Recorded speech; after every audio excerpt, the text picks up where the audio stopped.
दोस्तों, शिकारी जानवर इंसानों पर इसलिए अटैक नहीं करते क्योंकि वो इंसानी खून के प्यासे हैं, बल्कि वो ऐसा तभी करते हैं जब उन्हें खुद पर खतरा महसूस हो। यानी वो सिर्फ आत्मरक्षा के लिए इंसानों पर हमला करते हैं। ये हम नहीं कहते, ये कहना है दुनिया भर के जीव वैज्ञानिकों का, जो कि तर्क देते हैं कि जानवरों का कोई भी आक्रामक व्यवहार बेफिजूल नहीं होता। लेकिन फिर भी इतिहास में कई ऐसे नरभक्षी जानवरों को देखा गया जिन्होंने सिर्फ इंसानों को अपना निवाला बनाया। आज हम आपको बताने वाले हैं इतिहास के कुछ ऐसे जानवरों के बारे में जिनको इंसानी खून की लत लग गई। गुस्टाव मगरमच्छ। ये प्रसिद्ध मगरमच्छ एक दूर के अफ्रीकी देश बुरुंडी में रहता है।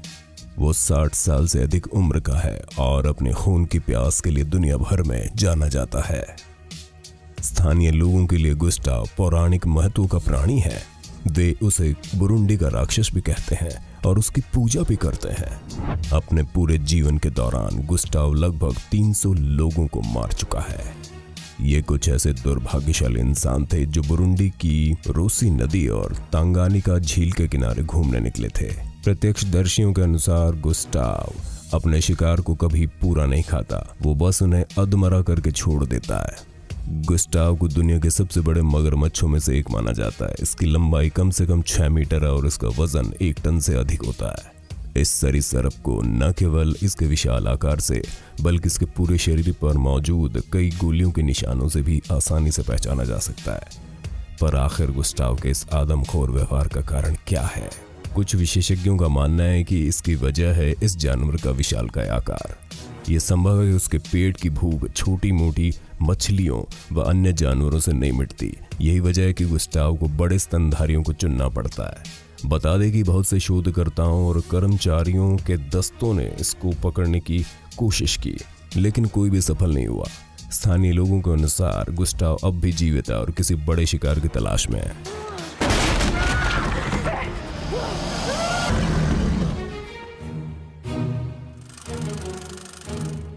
जिवाडोन का रहस्यमय जानवर। मिलिए फ्रांसीसी लोक गाथाओं के सबसे रहस्यमय जानवर से, जिसने 1764 से 1767 की अवधि में कम से कम 200 लोगों की हत्या की।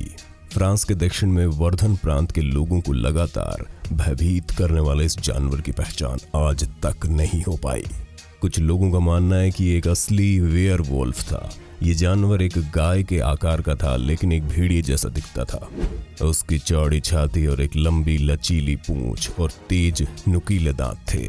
यहाँ ध्यान दिया जाना चाहिए कि इस जगह पर बहुत सारे मवेशी भी थे, लेकिन ये राक्षस सिर्फ इंसानों को मारता था। मतलब कि वो भूख मिटाने के लिए ऐसा नहीं कर रहा था। ये जानवर अपने शिकार को मारने के लिए खासकर सिर और गर्दन को निशाना बनाता है। शुरुआत में बहुत से शिकारियों ने इस बीस्ट को मारने के चक्कर में इलाके के अधिकतर भेड़ियों को मार डाला।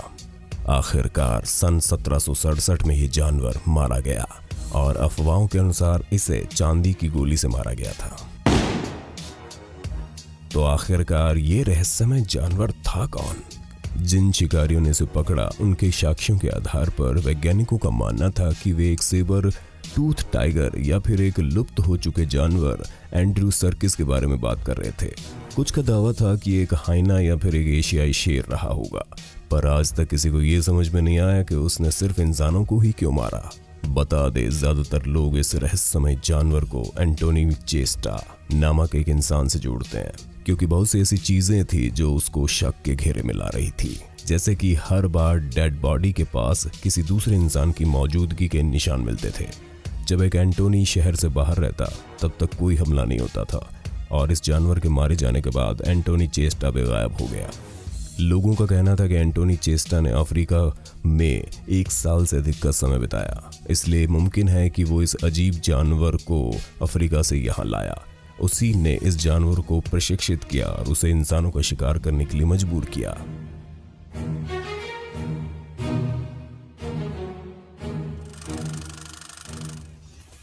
चंपावत बाघिन।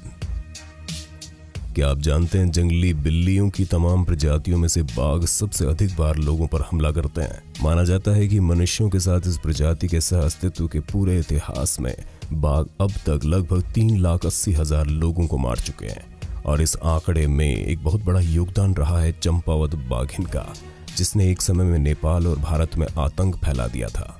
ये कहानी 19वीं शताब्दी के अंतिम वर्ष और 20वीं शताब्दी के पहले वर्षों के दौरान की है। अनुमानित तौर पर चंपावत बाघिन 436 मौतों के लिए जिम्मेदार थी। नेपाल में बाघिन ने लोगों पर हमला करना शुरू किया। दर्जनों लोग जंगलों से गायब होने लगे। जिन शिकारियों को बाघिन को मारने के लिए भेजा गया वो भी बाघिन का ही शिकार बनते चले गए। अंततः नेपाली सेना को बुलाया गया, हालांकि वे भी बाघिन को पकड़ने में विफल रहे। इसके बाद इस जानवर ने नेपाल को छोड़ दिया और फिर भारत में उसने अपनी खूनी दावत शुरू कर दी। बाघिन ने दिन के उजाले में स्थानीय लोगों पर हमला करना शुरू कर दिया। सैकड़ों लोगों को अपना निवाला बनाने के बाद आखिरकार 1907 में प्रसिद्ध शिकारी जिम कॉर्बेट के हाथों इस जानवर की मौत हुई। मरने से पहले इस बाघिन ने अपने नाम 436 लोगों को मौत के घाट उतारने का वर्ल्ड रिकॉर्ड कर लिया था। जंगल में जिम कॉर्बेट ने जिस पत्थर पर बैठकर बाघिन को ढेर किया था वो पत्थर ऐतिहासिक धरोहर होने के बावजूद वर्तमान में झाड़ झंखाड़ से घिरा हुआ है। वन विभाग की ओर से इस स्थल पर एक प्रतीक स्तंभ अवश्य लगाया गया है, लेकिन ये प्रतीक स्तंभ भी मौसम की मार के कारण दिन ब दिन फीका होता जा रहा है। दोस्तों वीडियो अच्छा लगा तो लाइक जरूर करें, अपने दोस्तों के साथ शेयर करें और अगर आप हमारे चैनल री रिसर्च पर नए हैं तो अभी सब्सक्राइब कर लीजिए। धन्यवाद।